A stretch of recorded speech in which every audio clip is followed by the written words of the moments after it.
한국부터 줄게요, 제발. 지금 중동이 한국 앞에서 이 말을 하고 있습니다. 거꾸로 된 것 같죠? 근데 진짜 이유가 따로 있습니다. 한국은 석유 한 방울 안 나는 나라입니다. 그런데 2026년 지금 사우디도, UAE도, 쿠웨이트도 우리 원유 한국부터 받아주세요 라며 줄을 서고 있습니다. 호르무즈 해협이 막혀도 전 세계가 원유 부족에 떨어도 한국으로 가는 배는 멈추지 않습니다. 왜일까요? 뉴스에서는 절대 안 알려주는 중동이 한국에 매달리는 4가지 진짜 이유를 지금부터 하나씩 풀어드리겠습니다. 첫 번째 이유부터 말씀드리겠습니다. 중동이 한국에 매달리는 진짜 이유, 그 시작은 놀랍게도 싸구려 찌꺼기를 금덩어리로 바꾸는 한국의 정유 기술입니다. 많은 분들이 이렇게 생각하십니다. 원유는 그냥 다 원유 아니냐고요. 땅에서 뽑아낸 검은 기름, 배럴당 얼마에 거래되는 그 원유. 그런데 여기에 엄청난 오해가 있습니다. 중동에서 나오는 원유, 특히 한국이 가장 많이 사오는 두바이유는요, 황성분이 많고 무거운 고유황 중진류입니다. 쉽게 말씀드리면 끈적하고 지저분하고 냄새나는 원유입니다. 이걸 그냥 태우면 환경규제에 걸려서 아무 데도 못 팝니다. 정제안된 중동 원유는 사실상 싸구려, 찌꺼기에 가깝습니다. 그럼 이 찌꺼기가 어떻게 휘발유가 되고 경유가 되고 비행기 기름이 될까요? 바로 여기서 한국이 등장합니다. 한국 정유사에는 고도화 설비라는 게 있습니다. 이름이 좀 어렵죠?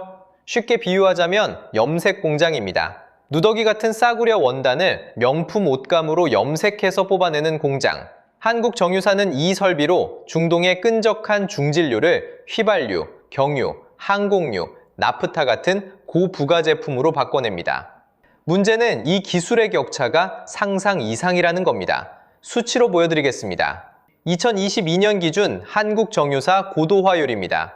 현대오일뱅크 40.6%, GS칼텍스 34.4%, S오일 33.8%, 즉 한국은 30%대 후반에서 40%대를 찍고 있습니다. 그럼 다른 나라는요? 일본과 중국이 20% 초반입니다. 원유를 직접 뽑아내는 사우디와 러시아는 놀랍게도 10%대에 머물러 있습니다.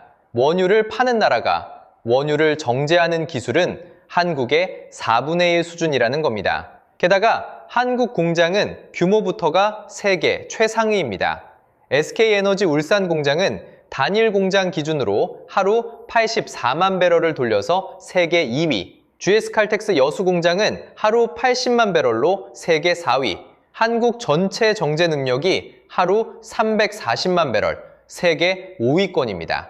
땅에서 한 방울도 안 나는 나라의 기록이라고는 믿기지 않는 숫자죠. 중동 입장에서 다시 생각해보시면 그림이 확 달라집니다. 자기들이 파는 싸구려 중진류를 한국에 한번 보내면 값이 몇 배로 찝니다. 원유를 돈으로 바꿔주는 공장이 바로 한국인 겁니다. 그것도 세계 어디에서도 흉내 못 내는 규모와 효율로요. 심지어 한국 정유사는 쓰레기도 기름으로 뽑아내는 수준까지 왔습니다. 페트병, 폐플라스틱 말이죠. 이 얘기는 마지막 파트에서 제대로 풀어드리겠습니다. 자, 여기서 한 가지 정리하고 가겠습니다. 원유는 다 같은 원유가 아닙니다. 정제 없는 원유는 쓰레기에 가깝고 한국에 오는 순간 비로소 돈이 됩니다. 중동이 한국을 놓치기 싫은 첫 번째 이유가 바로 이겁니다. 그런데 기술만으로는 설명이 안 됩니다. 사우디 아람코는 아예 한국 땅에 자기 돈을 심었습니다. 그 자본이 얼마나 깊이 박혀 있는지 두 번째 이유 갑니다. 기술이 좋다고 다 매달리진 않습니다. 사우디 아람코는 아예 한국 땅에 자기 돈을 심었습니다. 그 자본이 얼마나 깊이 박혀 있는지 두 번째 이유 갑니다. 여러분, S오일이라는 정유사 잘 아시죠? 주유소에서 흔히 보는 그 노란 간판. 그런데 이 회사 최대 주주가 누군지 아시나요? 사우디 아람코의 자회사입니다. 지분이 무려 63%. 이야기가 시작된 건 1991년이었습니다. 당시 아람코가 쌍용 정유 지분 35%를 사들이면서 한국 시장에 발을 들였습니다. 그리고 조용히 계속 지분을 늘려서 지금은 63%까지 올라왔습니다. 쉽게 말해 한국에 있는 대형 정유사 하나를 사우디가 통째로 들고 있는 겁니다. 사우디가 한국에 심은 앵커 회사인 거죠. 더 놀라운 건 계약 구조입니다. S오일은 아람코와 원유를 20년짜리 장기 공급 계약으로 묶어뒀습니다. 이게 얼마나 특이한 거냐면 원유업계에서는 보통 1년 단위로 계약을 갱신합니다. 가격이 출렁이니까 1년씩 끊어서 가는 게 관행이에요. 그런데 20년, 한 세대를 통째로 묶어둔 셈입니다. 사우디 입장에서는 자기 원유를 안정적으로 소화해줄 창구를 한국에 아예 박아둔 겁니다. 여기서 끝이 아닙니다. 지금 울산에서는 엄청난 공사가 마무리되고 있습니다. 샤히 프로젝트. 투자 규모가 9조 2,580억 원입니다. 국내 석유화학 역사상 최대 규모고 2026년 상반기에 준공됩니다. 여기에 들어가는 핵심 기술이 TC2C라는 건데 아람코가 직접 개발한 원천 기술이고 세계 최초로 여기 한국 울산에서 상업 가동됩니다. 기존 설비보다 석유화학 원료 수율이 3배에서 4배까지 올라갑니다. 사우디가 자기네 최신 기술을 가장 먼저 꽂는 실험장이 한국이라는 뜻입니다. 그런데 더 재미있는 게 있습니다. 돈은 사우디만 한국에 넣는 줄 아세요? 반대도 있습니다. 한국이 UAE 유전의 지분을 역으로 들고 있습니다. GS에너지가 2015년 아드녹 원쇼와 지분 3%를 인수했고 KNOC와 GS에너지는 에일다프라 페트롤리움이라는 유전 지분을 40%나 갖고 있습니다. 한 방울도 안 나는 나라가 산유국 유전 지분을 들고 있는 거예요. 서로 자본이 이 정도로 뒤엉켜 있으면 이건 이제 거래가 아닙니다. 한 몸이죠. 정리하면 이렇습니다. 중동 입장에서 한국은 외국이 아닙니다. 아시아 수출 허브에 박아둔 자기 자산입니다. 아람코 63%, 20년 계약, 9조 2,580억. 이 세 숫자가 그 증거입니다. 그런데 돈만 투자했으면 그냥 비즈니스죠. 사실 중동은 한국에 그보다 훨씬 더 이상한 걸 맡기고 있습니다. 석유 자체를요. 자기 나라 창고에 두는 게 아니라 한국 창고를 빌려서 쌓아두고 있는 겁니다. 돈까지 심어놨으면 그냥 투자라고 할 수 있습니다. 그런데 중동은 거기서 한 발 더 나갔습니다. 한국에 석유 그 자체를 맡기고 있거든요. 자기 나라 창고도 있고 가까운 아시아에 다른 허브도 있는데 왜 굳이 한국까지 와서 원유를 쟁여놓는 걸까요? 이게 바로 중동이 한국에 매달리는 세 번째 이유입니다. 지금 한국 비축기지 안에는 사우디, UAE, 쿠웨이트 이 세 나라의 원유가 합쳐서 1,330만 배럴이 들어있습니다. 이름은 어렵게 국제공동비축이라고 부르는데요. 쉽게 말하면 중동이 한국 창고에 자기 금고를 열쇠까지 맡긴 셈입니다. 2023년 3월에는 UAE 국영석유회사 아드녹이 KNOC 여수기지에 400만 배럴을 맡기기로 하고 그 가운데 1차로 200만 배럴을 먼저 채웠습니다. 2024년에는 쿠웨이트 국영석유회사 KPC가 400만 배럴을 울산 비축기지에 넣는 계약을 맺었습니다. 자기네 땅이 아니라 한국 땅에 말이죠. 그런데 이 구조가 재미있는 건 양쪽이 다 이득을 본다는 점입니다. 평상시엔 KNOC가 비어있는 저장시설을 중동 국가에 빌려줍니다. 한국은 가만히 앉아서 외화로 임대료를 받는 거죠. 그럼 중동은 왜 한국을 고를까요? 아시아 수출 허브를 확보하는 겁니다. 중국, 일본, 동남아 어디든 한국 창고에서 배 한 번만 띄우면 바로 닿으니까요. 여기까지만 보면 그냥 창고 임대 사업입니다. 진짜 핵심은 그 다음입니다. 위기가 터지면 한국은 그 창고 안에 들어있는 원유를 제일 먼저 사올 수 있는 우선 구매권을 가집니다. 평소엔 집주인으로서 임대료를 받고 위기 때엔 VIP 고객으로서 먼저 사는 구조. 창고직이랑 VIP 손님, 이 두 개를 동시에 하는 셈입니다. 이중 구조라는 게 바로 이겁니다. 그래서 2026년 4월에 벌어진 장면이 의미가 깊습니다. 4월 3일 구윤철 부총리가 주한 UAE 대사 관저에서 GCC 6개국 주한 대사들을 한자리에 만났습니다. 사우디, UAE, 쿠웨이트, 카타르, 오만, 바레인.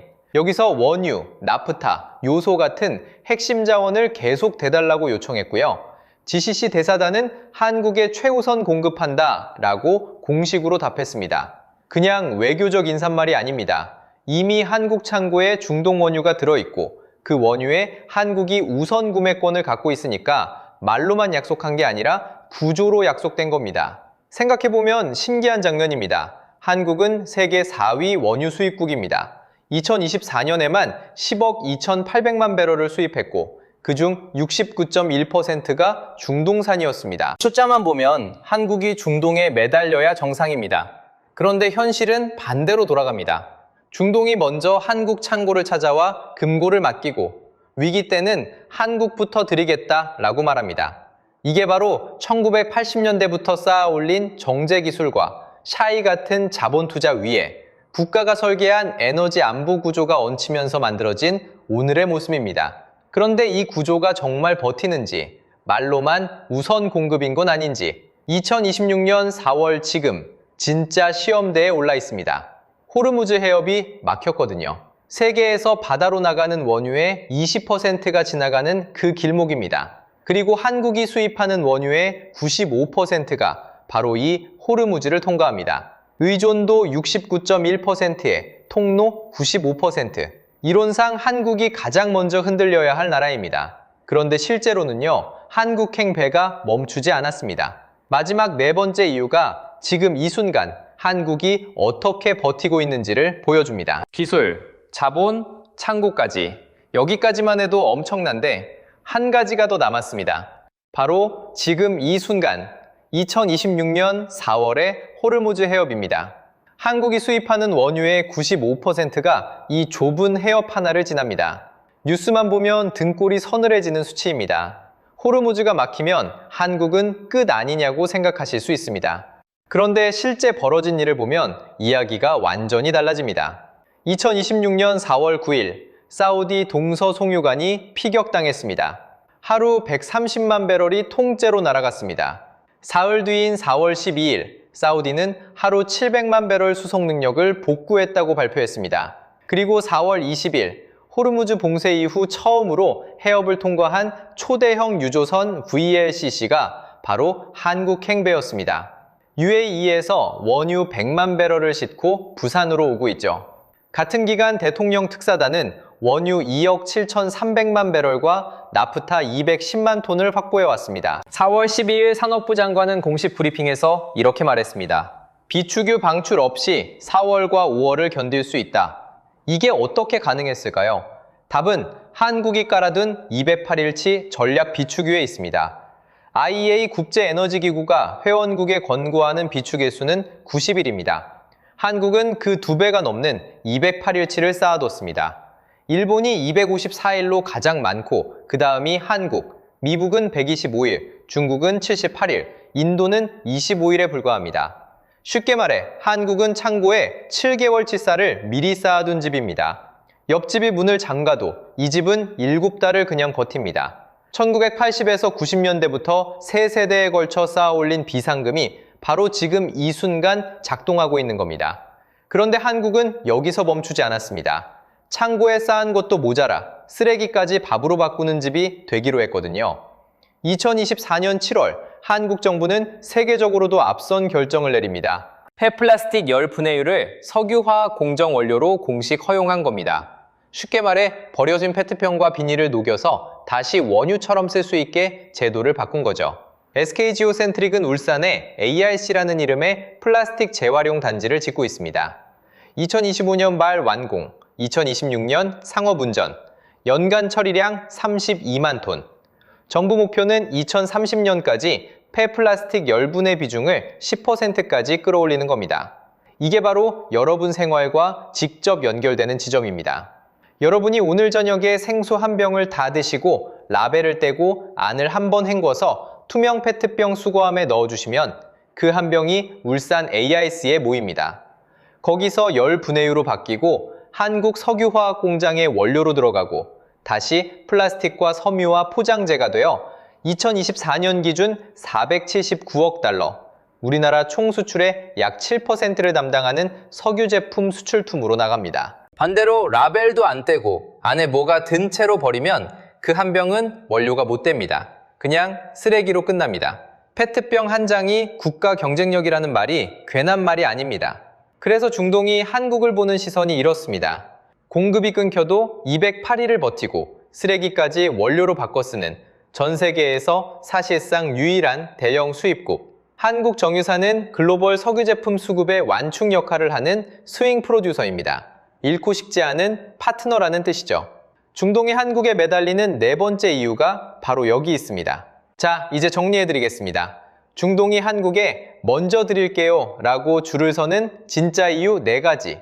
첫째, 중동의 싸구려 찌꺼기 중진류를 휘발유, 경유, 항공유, 나프타로 바꿔주는 세계 최상위 한국 정제기술. 둘째, 사우디 아람코가 S-오일 지분 63%를 쥐고 9조 2,580억 원짜리 샤이 프로젝트까지 한국 땅에 심어놓은 자본의 연결. 셋째, 사우디, UAE, 쿠웨이트가 한국 창고에 합계 1,330만 배럴을 맡겨놓고 2026년 4월 GCC 6개국 주한 대사단이 한국 최우선 공급을 공식 선언한 창고지기 VIP의 이중지위. 넷째, 호르무즈 95% 의존국이면서도 208일치 비축유와 폐플라스틱 원료화까지 준비해둔 공급 끊겨도 버티는 유일한 대형 수입국. 한국은 자원이 없는 나라가 아닙니다. 한국은 자원을 만드는 나라입니다.